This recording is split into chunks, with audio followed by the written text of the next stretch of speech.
What links a legendary sapphire ring, a tiara that broke on a royal wedding day, and jewellery that has shone at coronations and pivotal events of the 20th and 21st centuries? The answer lies in the name of the world's oldest jewellery house, whose history is inextricably linked to the brilliance of the British monarchy.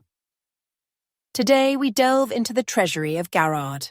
Welcome to a world where history meets unparalleled craftsmanship, and precious stones hold the secrets of royal dynasties. We embark on a journey through the history of Garrard, the official jeweller to the British royal court for nearly 2 centuries. Founded by George Wickes in 1722 and receiving its first royal commission from Prince Frederick of Wales in 1735, Garrard has become synonymous with royal luxury and elegance.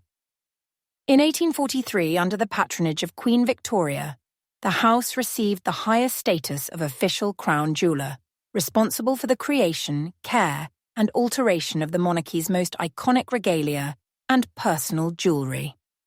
From imperial crowns to delicate tiaras, Garrard's creations have adorned the heads and hearts of the most influential figures in history. Prepare to see not just jewellery, but symbols of power, love, and legacy. 1. Let's start with a piece of jewellery that instantly became an icon of style and romance in the late 20th century, Princess Diana's engagement ring. In February of 1981, the world was captivated by the news of the engagement of Lady Diana Spencer and Prince Charles. Unlike most royal brides who received unique custom-made rings, Diana was offered a choice from a Garrard catalogue. She chose a stunning ring that is now known worldwide. The centerpiece is a magnificent oval Ceylon sapphire weighing 12 carats, a rich blue color with impeccable clarity and cut. Its royal blue hue is reminiscent of the deep waters of the ocean. The sapphire is surrounded by a halo of 14 round, clear water diamonds, set in 18-carat white gold. The total weight of the diamonds is approximately 1.5 carats. These sparkling stones create a striking contrast to the deep color of the sapphire, enhancing its beauty and size. The ring itself is made of 18-carat yellow gold, which was a fairly traditional choice at the time. The design, known as the daisy or cluster, was inspired by a sapphire and diamond brooch that Prince Albert gave to Queen Victoria before their wedding in 1840, a brooch, incidentally, also created by Garrard. Diana's choice was not accidental. According to some reports, it reminded her of her mother's engagement ring, and the blue colour perfectly matched her eyes. This ring, costing £28,000 sterling at the time of purchase, today its value is estimated in the hundreds of thousands, became incredibly popular, spawning countless imitations. After Diana's tragic death, the ring was inherited by Prince William, who presented it to Kate Middleton in 2010, thus linking 2 eras of royal history through one iconic piece of jewellery. It remains one of the most recognisable and copied rings in the world, a symbol of enduring elegance and remembrance of the Queen of Hearts. But if this ring is a symbol of romance, then the next Garrard creation is a true symbol of royal status and succession, a tiara known to almost every British woman. What jewellery do you think bears a name given by an entire generation of subjects? 2. We're talking about the girls of Great Britain and Ireland, tiara. This is one of Queen Elizabeth II's most famous and frequently worn pieces of jewellery, which many affectionately call Granny's tiara. Its history began in 1893, when a committee led by Lady Eve Greville raised funds for a wedding gift for Princess Victoria Mary of Teck, the future Queen Mary, on the occasion of her marriage to Prince George, Duke of York, the future King George V. The money was donated by the girls of Great Britain and Ireland, hence the name of the tiara. The commission for its manufacture was placed with Garrard. The original design was a diamond diadem, set in silver and gold, made in the then fashionable festoon or garland style, with fleur-de-lis and spike elements. Originally, the tiara was crowned with 14 large pear-shaped pearls, hanging from diamond pendant spikes. The base of the tiara was also adorned with diamonds. The tiara was conceived as a transformer. It could be worn in its full version, or with the upper part with pearls removed, and the base used as a bandeau or even a necklace. In 1914, Queen Mary decided to change the design. She commissioned Garrard to replace the original pearls with 13 brilliant cut diamonds, which she already had in her possession. The removed pearls were later used to create another famous tiara, the Love Knots tiara. Queen Mary also separated the base of the tiara and often wore it as a separate bandeau. In 1947, Mary of Teck presented this tiara to her granddaughter, Princess Elizabeth, as a wedding gift. Elizabeth II grew to love this piece of jewellery for its lightness and grace. She wore it throughout her reign, most often without the base, which, rumour has it, was lost or disassembled. It is in this tiara that the Queen is depicted in many portraits, banknotes, and coins of Great Britain and the Commonwealth countries. Its delicate open-work design with diamond festoons and spikes has become one of the most recognisable royal silhouettes. From classic diamonds and pearls, let's move on to a piece of jewellery that is literally imbued with symbolism and the bright colours of the East, a tiara created to protect its owner. According to ancient beliefs, what stones could ward off disease and evil? 3. The Burmese ruby. Tiara is one of the most personal and symbolic pieces of jewellery created by Garrard for Queen Elizabeth II. Its history is unique in that it was commissioned by the Queen herself in 1973, and stones from her personal collection with deep symbolic meaning were used to create it. The central elements of the tiara are 96 rubies of a rich red colour, known as pigeon's blood. These rubies were a wedding gift to the Queen from the people of Burma, now Myanmar, in 1947. In Burmese culture, rubies are considered guardian stones, protecting against the 96 diseases that can afflict a person. The gift was not only a sign of respect, but also a wish for health and longevity to the young princess. Diamonds from another wedding gift, the Nizam of Hyderabad tiara, which Elizabeth received from Asaf Jah VII, the ruler of Hyderabad, were used to create the tiara's setting. This magnificent tiara by Cartier was disassembled, and its diamonds were used to create the Burmese ruby tiara and 2 other pieces of jewellery. The design of the Burmese tiara, developed by Garrard, is quite unusual and symbolic.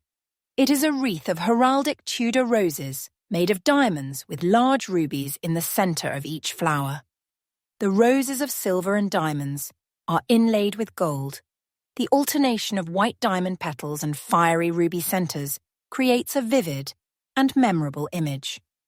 Queen Elizabeth II wore this tiara at state banquets and other official events, especially when the dress code required the presence of red or when delegations from countries where red has a special meaning were received.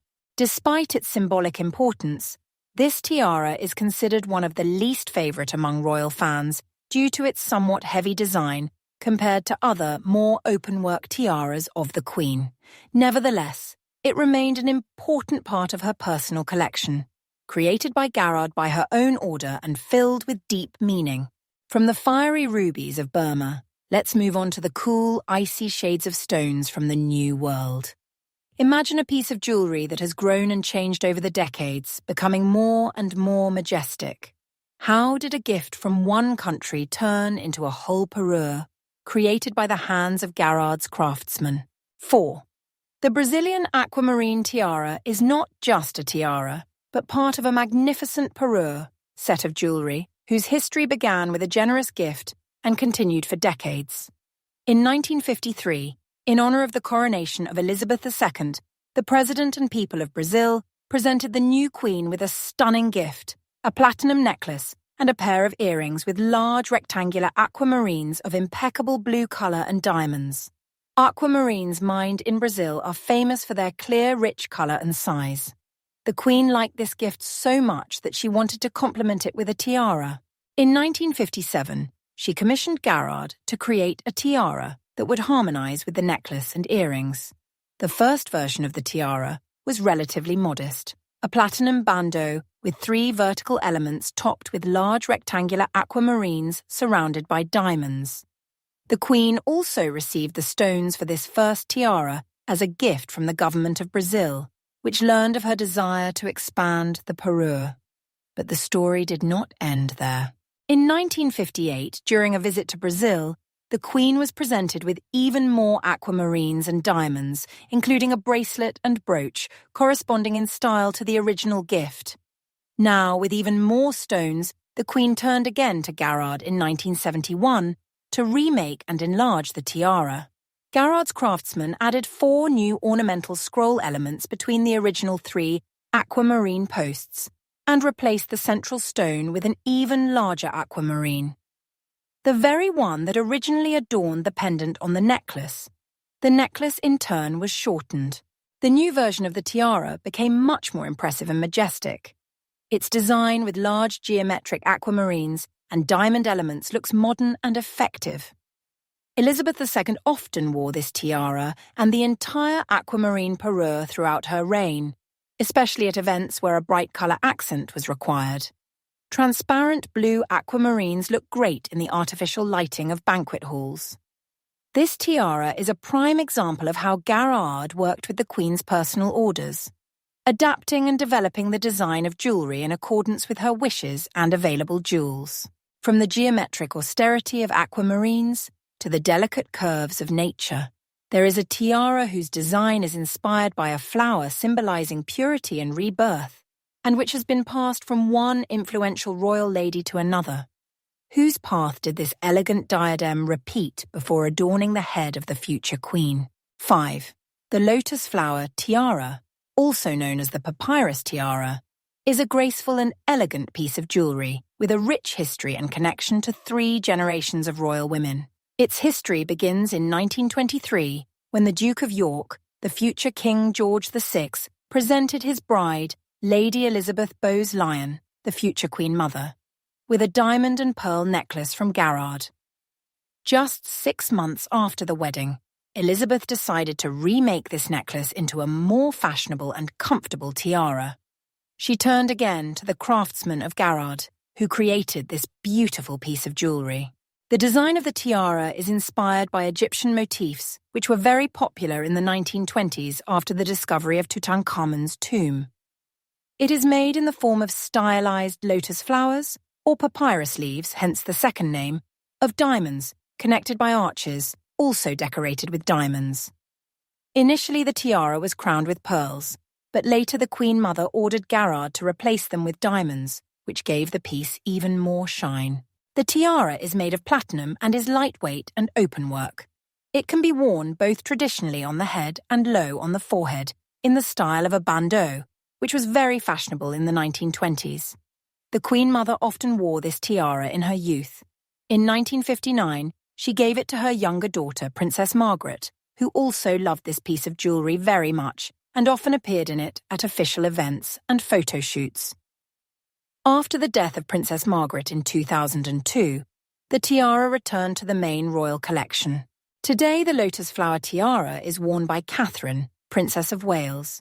She first wore it to a diplomatic reception at Buckingham Palace in 2013, and then several more times, demonstrating continuity and respect for the history of the royal family. The graceful design of the tiara perfectly complements the elegant style of Princess Catherine.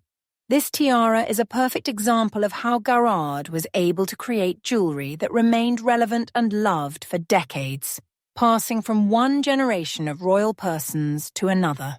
We mentioned a piece of jewellery that belonged to Diana, Princess of Wales, but it was not created for her, but for her predecessor, with the same title more than a century ago. What is this tiara, whose graceful shapes resemble pendant drops and symbolise tears of love? 6. We're talking about the famous love knots tiara. This is one of the most romantic and recognisable royal jewels, closely associated with both Queen Mary and Princess Diana, and now with Princess Catherine. The tiara was commissioned by Queen Mary of Teck from the jewellery house Garrard in 1913 or 1914. Mary wanted to create a copy of the tiara that belonged to her grandmother, Princess Augusta, of Hesse, Kassel, Duchess of Cambridge. The original Cambridge Love Knots tiara is now presumably in a private collection. To create her version, Queen Mary used diamonds and pearls from her personal collection, including pearls removed from the Girls of Great Britain and Ireland tiara. Garrard's craftsman created a magnificent tiara of platinum, diamonds, and pearls. Its design is based on the motif of love knots, intertwined ribbons or bows, crowned with diamonds, from which large pear-shaped pearls hang. In total, the tiara has 19 such pearl pendants placed under diamond arches. Originally, the tiara was crowned with another row of standing pearls on top of the arches, but Queen Mary later ordered them to be removed to make the design more concise. The tiara turned out to be quite high and majestic, but at the same time graceful due to the openwork diamond elements. Queen Mary often wore this tiara. After her death in 1953, the jewellery was inherited by her granddaughter, Queen Elizabeth II. She also appeared in it several times in the early years of her reign. In 1981, Queen Elizabeth II presented the Love Knots tiara to Lady Diana Spencer as a wedding gift. Diana first wore it to the opening of Parliament in November of 1981. Although the tiara was very beautiful, Diana reportedly found it heavy and uncomfortable, sometimes complaining of a headache after wearing it. She more often preferred her family's Spencer tiara. Nevertheless, it was the Love Knots tiara that became firmly associated with the image of Princess Diana, appearing in many of her famous photographs. After her divorce from Prince Charles in 1996, the tiara was returned to Queen Elizabeth II and stored in the royal treasury. Since 2015, the Love Knots tiara has been regularly worn by Catherine, Princess of Wales. It has become one of her favourite formal pieces of jewellery, symbolising her growing role in the royal family and the continuity of traditions. From romantic love knots, let's move on to the rigour and brilliance inspired by a completely different culture. There is a tiara whose design imitates a traditional Russian headdress and which sparkles with almost 500 diamonds. What story is behind this diamond kokoshnik? 7. The diamond Russian kokoshnik tiara is one of the most impressive and geometrically precise pieces of jewellery in the British Royal Collection, created by Garrard. Its history is connected with the fashion for Russian motifs that swept the European aristocracy in the late 19th century, and with the family ties of the British royal family. The tiara was commissioned in 1888 as a gift for the 25th wedding anniversary of the Prince and Princess of Wales, the future King Edward VII and Queen Alexandra. The gift was initiated by Lady Salisbury, and funds were raised by 365 peeresses of the United Kingdom. Princess Alexandra, a Dane by origin, whose sister Maria Feodorovna was the Empress of Russia, the wife of Alexander III, was very fond of Russian culture and style. She herself wished that the tiara be made in the style of a kokoshnik, a traditional Russian women's headdress having the shape of a crest or fan. The order was entrusted to the House of Garrard. The craftsman created a magnificent tiara of white and yellow gold, encrusted with 488 diamonds. The tiara has the shape of a semicircular halo or crest, consisting of 77 rays tapering to the ends, completely covered with old-cut diamonds. The total weight of diamonds is estimated at approximately 61 carats. The design is characterized by clear lines and symmetry, creating the effect of a solid wall of light and brilliance. The Russian kokoshnik became one of Queen Alexandra's favorite tiaras. She wore it throughout her life, and it is in it that she is depicted in many famous portraits. After her death in 1925, the tiara was inherited by her daughter-in-law, Queen Mary of Teck. Queen Mary also appreciated this piece of jewellery and often wore it. Then the tiara passed to Queen Elizabeth, the Queen Mother, and after her, to Queen Elizabeth II, who inherited it in 2002.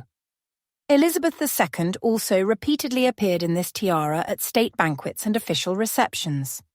Its strict but dazzling design is perfectly combined with evening dresses and orders.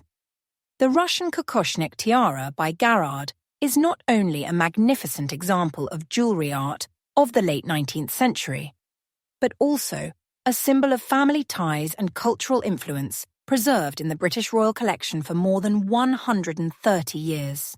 From the brilliance of the diamond rays of the Kokoschnik, let's return to the classic forms and another masterpiece of transformation from Garrard. Imagine a tiara that can turn into a necklace, and that played a crucial role in the most important day in the life of the future queen. What jewellery are we talking about? And what drama unfolded around it a few hours before the wedding of the century? 8. We are talking about Queen Mary's fringe tiara, one of the most historical and significant pieces of jewellery created by Garrard, which became famous not only for its beauty and versatility, but also for the incident on the wedding day of Queen Elizabeth II. The history of this tiara begins in 1919. Queen Mary of Teck, known for her love of jewellery and her ability to remake old jewellery into new ones, decided to create a tiara in the then fashionable style of fringe, resembling a fringe or sunbeams. This style was popular in Russia, recall the Kokoschnik, and many European royal houses had similar tiaras. To create the jewellery, Mary provided Garrard with diamonds from a necklace that she received as a wedding gift from Queen Victoria in 1893. This necklace was purchased by Victoria from Collingwood & Company. Garrard's craftsman created an impressive tiara of 47 diamond bar rays, separated by thinner diamond spikes. The bars are fixed in gold and silver. The uniqueness of this tiara lies in its ability to transform. It can be removed from the frame and worn as a Riviere necklace. Queen Mary often used this opportunity. In 1936, she passed the tiara on to her daughter-in-law, Queen Elizabeth, the Queen Mother. And in 1947, the Queen Mother lent the tiara to her daughter, Princess Elizabeth, for her wedding to Philip Mountbatten. And that's where the famous story happened. On the morning of November 20th, 1947, when Elizabeth was preparing for the ceremony at Buckingham Palace, the tiara broke while securing the veil. The frame cracked. Panic ensued. But the royal jeweller from Garrard, who by happy coincidence was nearby, was urgently summoned to the palace.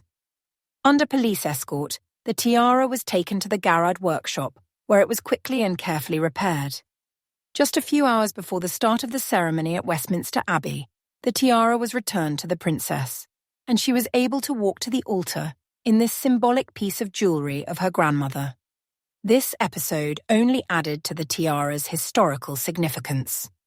Later, the tiara was also worn by Princess Anne, the daughter of Elizabeth II, at her wedding to Mark Phillips in 1973. And in 2020, Princess Beatrice of York, the Queen's granddaughter, married in it.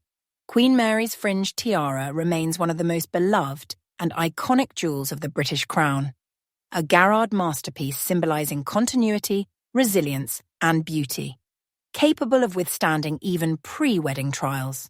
We have seen many historical masterpieces, but how does the legacy of Garrard live on today?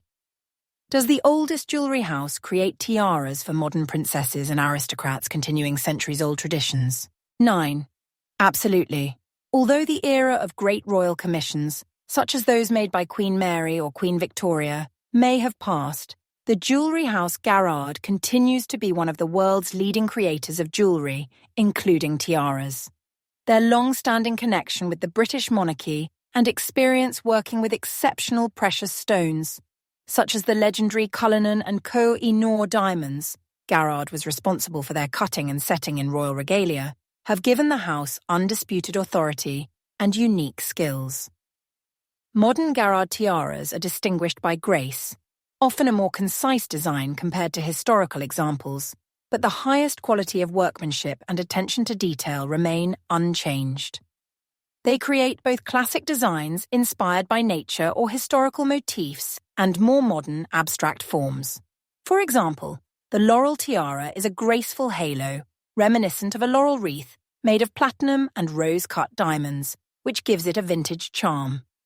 The Charlotte tiara is another modern creation, demonstrating Garrard's mastery of working with diamonds and creating elegant, lightweight structures.